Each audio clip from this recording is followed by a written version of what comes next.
Okay, here's a look at the new Studio Series Ironhide.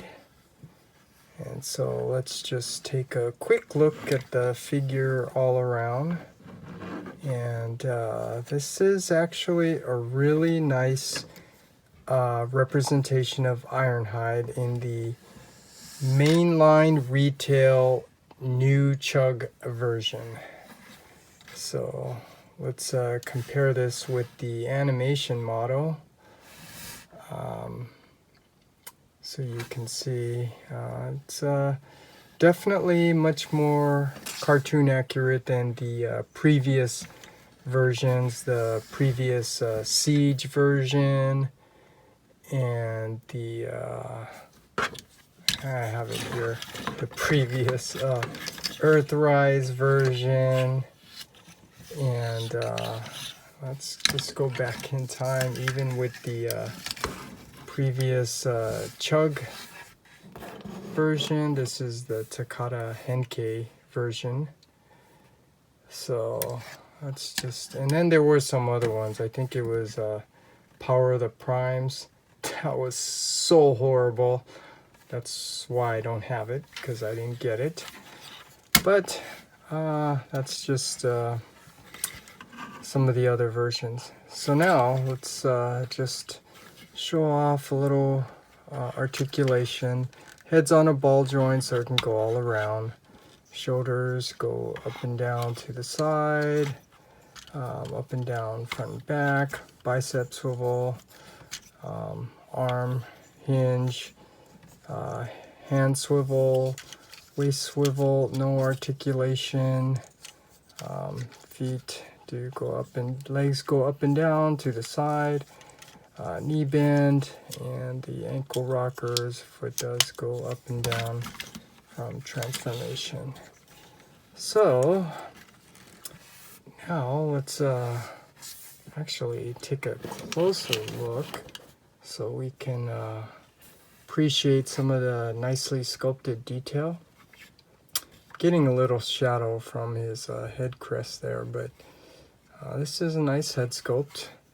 Some shoulder details, which are nice, but I prefer the more simpler design to be more cartoon accurate, kind of like Magic Square. I like the details here, cartoon accurate. This is interesting. You have these parting lines here suggesting they lift up individually, but they don't. They're just one piece, and I know there's a lot of people that don't like that. And here's something I actually don't like, if you can see it, but the different gray, the darker gray. This should be like all this light gray to be cartoon accurate. And even the shoulder should be dark gray up there. I mean, that's just me being nitpicky.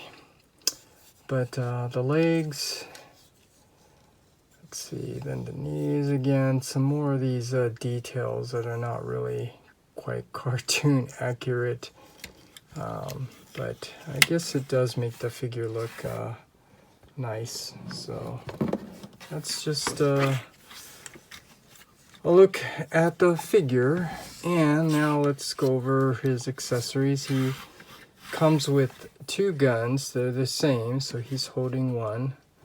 So let's take a look at the gun. This is that signature generic Autobot gun, I think, with this little arrow here.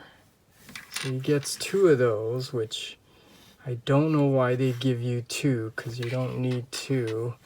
And maybe that's just their way of making it look like the figure's worth the price. And something else I like to do, which I don't know how other people feel about it, but I like to go over the instructions just so I have it for reference in case it's ever needed.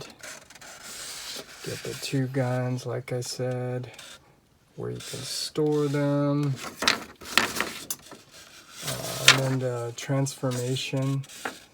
That's 1, 2, 3, 4. Now I gotta point out that This transformation design is very bad, particularly when you're locking in the arms to the front of the vehicle because of the tabs. Let me see if I can find it here and point it out. Yep.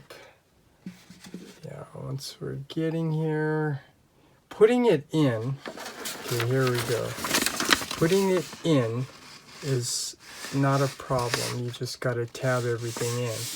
But when you want to transform it to robot mode, this is a pain trying to pull that apart. So I just wanted to share that. So that's what you get. So now let's transform Ironhide so we could take a look at him in vehicle mode.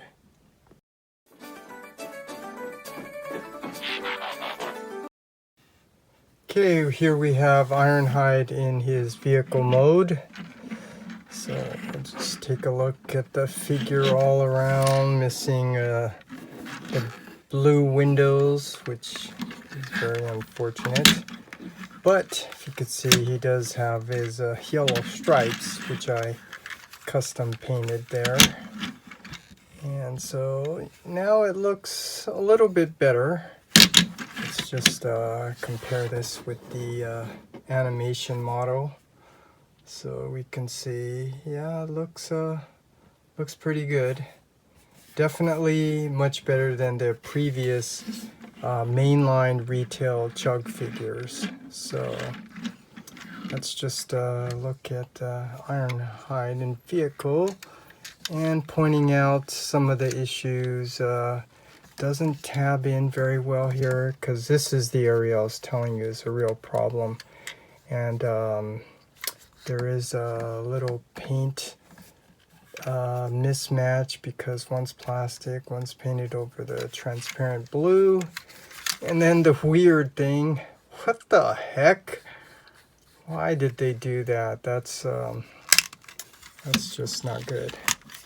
So those are the negatives, but some positives. Look at those nice wheels and the rims and the nice yellow trim to make it more cartoon accurate. So that's a look at Ironhide in vehicle mode. So let's transform him back to robot mode.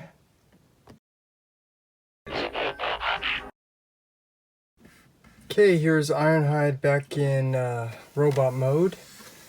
And for a mainline retail new Chug version, this is definitely more cartoon accurate than all of the previous versions. Your days are numbered now, Decepticrates.